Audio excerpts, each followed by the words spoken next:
दोस्तों नमस्कार। दोस्तों मैं विमल शाही आप सभी लोगों का अपने चैनल में स्वागत करता हूं और उम्मीद करता हूं कि आप लोग सब लोग स्वस्थ होंगे एवं मस्त होंगे। सभी राष्ट्रवादियों और सनातनियों से ये निवेदन रहेगा कि आप लोग मेरे चैनल को सब्सक्राइब कर लीजिए और वीडियो को लाइक एवं शेयर भी कीजिए। दोस्तों हम लोग बात करने जा रहे हैं ममता बनर्जी के बारे में। दोस्तों राजनीति बहुत ही विचित्र चीज होता है, कमाल का चीज होता है, और खासकर जब आप सत्ता में होते हैं और सत्ता जाने का डर सामने दिखता है तो आपका रिएक्शन और आपका आचरण अलग अलग हो जाता है। ममता बनर्जी भी कुछ इसी दौर से गुजर रही है। 15 सालों से पश्चिम बंगाल की मुख्यमंत्री रहने के बाद अब उन्हें ऐसा लग रहा है 2026 में उनको अपने हाथों से बंगाल की सत्ता जाते हुए दिख रही है। रेत की तरह फिसलती हुई, पल पल फिसलती हुई दिख रही है। और अपने हाथों से सत्ता जब जा रही है तो ममता बनर्जी के चेहरे पर बौखलाहट साफ दिख रहा है। दोस्तों पश्चिम बंगाल में एसआईआर का काम चल रहा है, special investigation revision, intensive revision, उसका काम चल रहा है। और ये जो एसआईआर का काम है कि जो मतदाता सूची है उसको दुरुस्त करना, इसमें से अगर कुछ लोग कहीं शिफ्ट अगर हो जाते हैं, अपने जगह छोड़कर चले जाते हैं, जो जिस व्यक्ति की मृत्यु होती है या एक व्यक्ति का नाम एक से अधिक बूथ संख्या पर होता है तो ऐसे लोगों का नाम निकालना होता है। और अगर किसी कारणवश किसी ऐसे आदमी का नाम मतदाता सूची में जुड़ जाता है जो कि इस देश का नागरिक नहीं है, ऐसे लोगों का नाम मतदाता सूची से निकालकर एक सही सूची बनाने का काम एसआईआर का काम करती है। और इसके साथ ही अगर कोई एडिशनल वोटर्स है जो पहली बार अपना नाम इसमें जुड़वा रहा है तो उसको भी जोड़ने का काम एसआईआर कर रहा है। अलग अलग फॉर्म्स होते हैं, फॉर्म 6 होते हैं, फॉर्म 7 होते हैं, डिफरेंट फॉर्म्स होते हैं। तो एसआईआर का काम अलग अलग चरणों में होता है। पहले जो है सभी बीएलओ तैनात किए जाते हैं और एक बार नाम काटा जाता है, फिर से एक लिस्ट प्रकाशित की जाती है। लिस्ट प्रकाशित होने के बाद जो है 1 महीना का टाइम दिया जाता है कि अगर आपको इस लिस्ट पर आपत्ति है, कुछ आपको एडिशनल नाम जोड़ना चाहते हैं या आप ये बताना चाहते हैं कि हाँ इतने लोगों का नाम छूट गया है, गलती से इनका नाम जुड़ नहीं पाया है, तो आप ऐसे लोगों का आप जो है नाम विथ प्रूफ आप इनको देकर इनका नाम जुड़वा सकते हैं। तो इस तरह से करीब पश्चिम बंगाल में 32 लाख लोगों के ऐसे लोगों के नाम काटे गए हैं जिनके नाम में लॉजिकल डिस्क्रिपेंसीज थी, मतलब कि नामों में फेरबदल, स्पेलिंग मिसमैच ऐसे लोगों का था। तो ऐसे लोगों को नोटिस भेजा गया है कि आप ओरिजिनल डॉक्यूमेंट्स विद डॉक्यूमेंट्स के साथ आप आइए, आपका नाम जुड़ जाएगा। अच्छा, उसके बाद जितने भी अवैध बांग्लादेशी हैं, पश्चिम बंगाल में क्या है ना कि पश्चिम बंगाल में बांग्लादेश से लोग घुस जाते हैं और दोनों का जो लैंग्वेज है सेम ही है। बांग्लादेश में भी बांग्ला बोला जाता है और पश्चिम बंगाल में भी बांग्ला बोला जाता है। तो बंगाली बोलने के नाम पर बांग्लादेशी अपने आप को पश्चिम बंगाल के कहते हैं और पश्चिम बंगाल की सरकार भी जो बांग्ला बोल देता है उसको अपने स्टेट का नागरिक मान लेती है। उन्हें ये प्रमाणित कर देती है कि बांग्ला बोलने वाला भारत का ही नागरिक है। उनको ये नहीं पता कि बांग्ला बोलने वाला बांग्लादेशी भी हो सकता है। तो जब बांग्लादेशी का किसी का नाम कटता है और वो बांग्ला में बोलने लगता है तो ममता बनर्जी को लगता है कि वो पश्चिम बंगाल का है और उनका नाम काट दिया जाता है। तो इन्हीं सब रवैये को देखते हुए ममता बनर्जी जो पश्चिम बंगाल की मुख्यमंत्री हैं, उन्होंने मुख्य चुनाव आयोग के ऊपर सुप्रीम कोर्ट में केस कर रखा था और आज उस केस की सुनवाई थी। मैंने कुछ दिन पहले ये वीडियो बनाकर आपको बताया था कि सुनवाई होने वाला है और आज इसकी हियरिंग हुई। और इस हियरिंग में सबसे अजीब बात ये हुई कि ममता बनर्जी, जनरली क्या होता है कि कोई भी जब पॉलिटिशियन किसी के ऊपर जब केस करते हैं या कोई केस होता है या कोई केस झेलते हैं तो उनके तरफ से उनके वकील जाते हैं मुकदमे को लड़ने के लिए। ममता बनर्जी की तरफ से भी कम से कम 25 वकील तो होंगे ही, जैसा कि दिख रहा था। तो 25 बंगाल जिनका खर्चा पश्चिम बंगाल सरकार अपने पैसे वहां के टैक्स पेयर के पैसे से दे रही है, उसके बावजूद भी ममता बनर्जी खुद वकील बनकर वहां पहुंच जाती हैं। सुप्रीम कोर्ट से उन्होंने अनुरोध किया कि मुझे अपना पक्ष, मैं चूंकि ग्राउंड पर रहती हूं, मुझे सारा चीजों का सही जानकारी है, मैं अपना पक्ष अच्छे ढंग से रख सकती हूं। तो उन्होंने सुप्रीम कोर्ट से परमिशन लिया और आज काला कोट पहनकर वकील के लिबास में स्वयं सुप्रीम कोर्ट पहुंच जाती है और अपना पक्ष रखने का प्रयास करती हैं। लेकिन सुप्रीम कोर्ट पहुंचकर भी कोई उन्होंने नया, सुप्रीम कोर्ट के ज्ञान में कुछ नया चीज डाला हो, ऐसा नहीं है।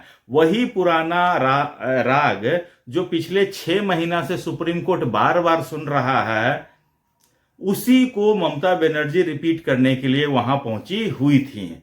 अपने साथ और अपने बंगाल के साथ हो रहे भेदभाव को बताने का प्रयास कर रही थी।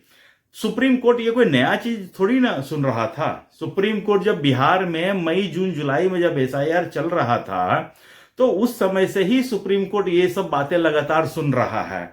बिहार में जब SIR चल रहा था तो क्या क्या नहीं कहा गया था कि लोगों के पास 10वीं का सर्टिफिकेट कहां से आएगा, लोगों के पास इंटर का सर्टिफिकेट कहां से आएगा, लोग बाढ़ में सारे सर्टिफिकेट बह चुके हैं, क्या क्या नहीं बोला गया था। ऐसा दिखाया गया था कि बिहार के लोग पढ़े लिखे हैं ही नहीं, बिहार में किसी के पास डॉक्यूमेंट हैं ही नहीं, बिहार के लोग कहां से दे सकते हैं।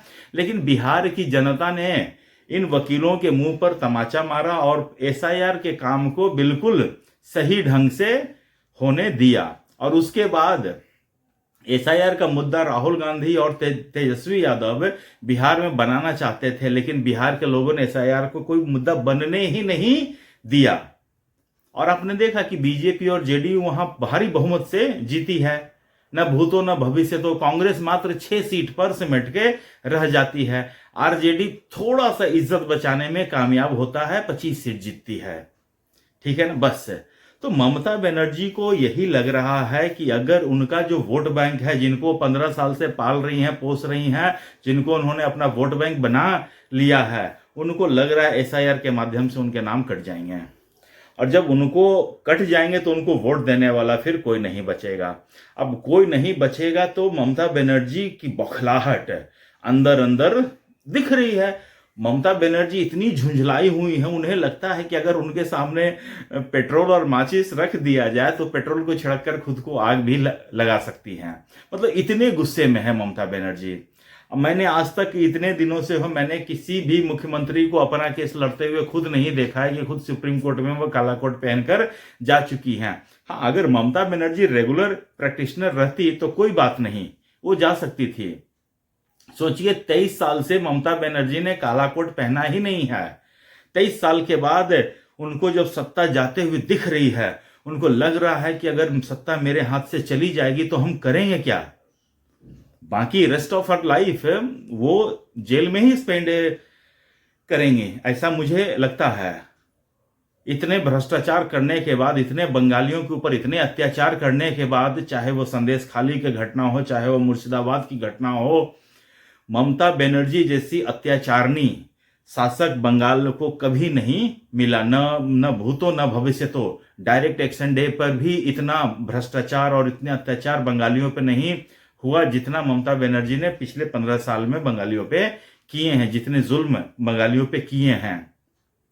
तो ममता बनर्जी यही सब चीज को लेकर सुप्रीम कोर्ट खुद पहुंच गई हैं और उन्हें लगता है कि सुप्रीम कोर्ट उनके जो आर्गुमेंट्स है उस पर जो है SIR की प्रक्रिया पर रोक लगा देगी। लेकिन ममता बनर्जी जी सॉरी, आपकी आर्गुमेंट पर सुप्रीम कोर्ट ने सिर्फ चुनाव आयोग को नोटिस भेजा, जो कि चुनाव आयोग का काम है। ठीक है ना, चुनाव आयोग का काम है कि अपना पक्ष आके रखे।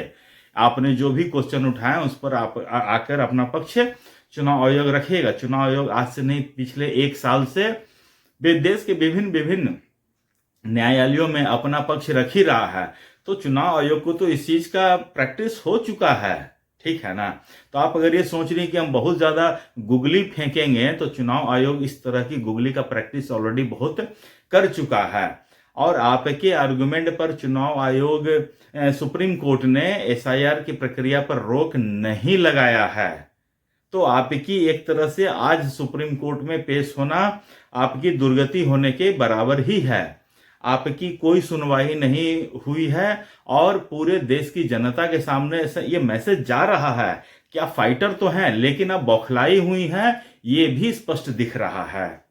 तो अब आपको अपनी जनता को जवाब देना है। जनता को यह बताना होगा कि आप इतनी बौखलाई हुई क्यों हैं। अभी तक न एसआईआर कंप्लीट हुआ है, न चुनाव हुआ है, तो आप इतनी बौखलाहट में क्यों हैं।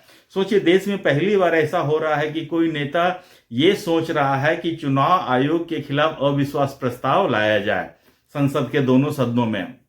हालांकि देनोज की मतलब उनको पता है कि उनके पास नंबर्स नहीं हैं, लेकिन जस्ट फॉर एक सिंबॉलिक, जैसे होता है ना कि किसी नेता को मार नहीं सकते हैं तो क्या करते हैं लोग, उनका एक पुतला बनाते हैं और उस पुतला को ही मारते हैं, उसी पुतला में आग लगाते हैं। एक्चुअली वो करना चाहते हैं किसी और को, लेकिन उनका बस नहीं चलता है तो वो पुतले को ही आग लगाते हैं। तो इसी तरह ममता बनर्जी जानती है कि हम अविश्वास प्रस्ताव किसी चुनाव आयुक्त के खिलाफ ला नहीं सकते हैं और सुप्रीम कोर्ट में मुझे नहीं लगता है कि इस पर उनकी कोई खास ज्यादा सुनवाई होने वाली है। तो ममता बनर्जी पहले ही दोनों जगह पर अपनी हार मान चुकी है। बस अब एक चुनाव में उनकी हार होनी बाकी है। बस इतना ही मुझे कहना था आज के इस वीडियो में। दोस्तों, आप लोग अपना ख्याल रखिए, स्वस्थ रहिए, मस्त रहिए। तब तक के लिए नमस्कार, बाय।